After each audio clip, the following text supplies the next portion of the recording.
Is, when I had a look at my diary and I realised I was doing this, it came up. So it came across my mind that I'd be the least qualified person in this room to talk about climate science. So I'm only on for 5 minutes. I think, I am really interested in the whole thing about climate change, and I do read a lot and I do listen to debates and programmes about climate change and climate science. And I am very, very worried about it. It really does concern me. But perhaps as an outsider, it gives me an opportunity just to give that observation from the outside. So I'm not closely involved with the research at all. The first thing I really notice about this area of research is it's really tightly coupled with politics, and it's really tightly coupled with global economics. And I've never ever seen a research area that is so tightly coupled. And with that coupling comes so many tensions and vested interests, and it's really complicated. So if you're not in there and you're just looking at it from the outside, you say, God, that is such a complicated research area to be in. And that's quite unique, I think.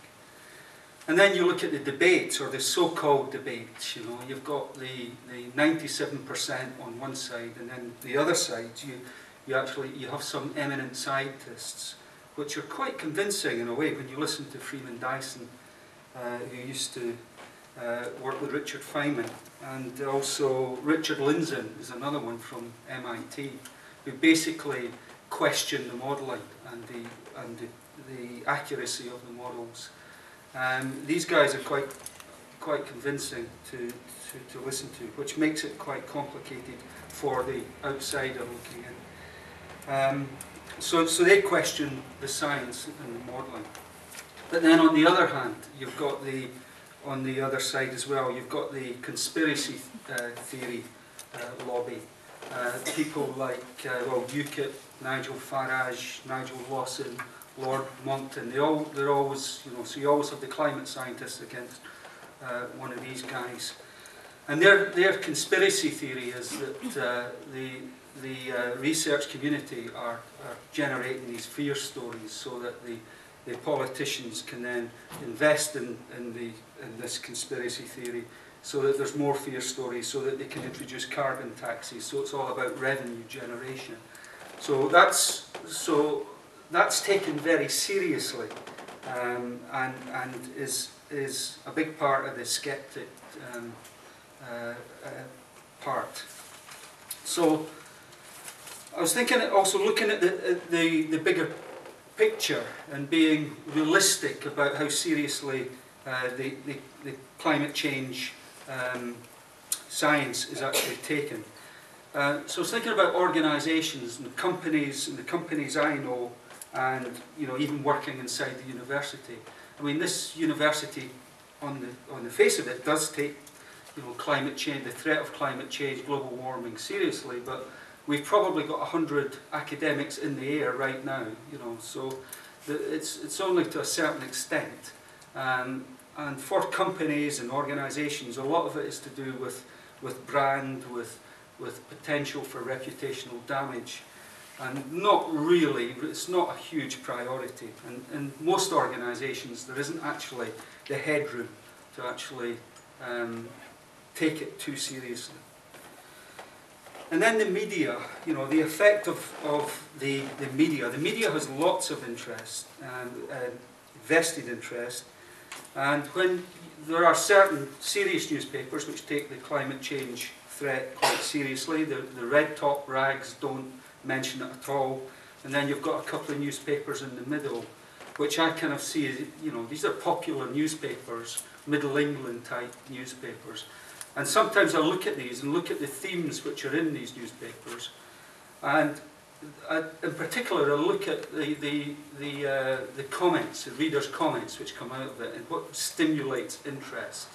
So you have, in the main one, you see 5 themes. You see that generate a lot of interest, and they're from benefit fraud, immigration, paedophiles, cyclists, and climate change. These are the stories which generate a lot of interest. And there may be hundreds of comments, or there could be thousands of comments. And actually, that's where you are. You know, that's where you're positioned. So, on the whole, the huge challenge here, the public really aren't that interested in climate change. They're interested in short-term things like how, paying bills and holidays and managing. The long-term, because you're talking about the impacts,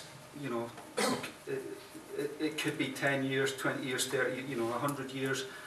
They're much less interested, and I think now the government are catching on to that, and they're diluting to a certain extent. They're the greenest government ever, not so much now. They're kind of reversing the direction. So I worry about it. I take it really seriously, and I wonder what would change that direction. And I think, unfortunately, the only thing will be that will change it will be a series of catastrophic weather events in the West, probably, for that, for the approach to change. To a certain extent, that happened in Australia with the droughts, and the governments have swung. Climate change is a very big subject there in Australia, or economic collapse. And that could actually come sooner, because all the Western governments are in extreme debt. We're all printing money, and we're all on 0% interest rates. It's a very weird economic situation in the world just now, and that I'm not quite sure where that's going to go. But if it toppled, God forbid, then there'd be an opportunity to do things differently. But there are so many vested interests in the current sort of capitalist system, it's very difficult to see how things will really change seriously. So I apologise for being quite pessimistic, but that's how I feel, and I'm being honest about it. I'm quite pessimistic about the possibility for change. But I hope you have a really good conference, and I hope you come out with more optimistic outputs than I'm putting in here at the input. So welcome to the Tyndall conference, and thank you for the speakers for coming along. Thank you to Jays and the other organisers, and I hope you have a really good event.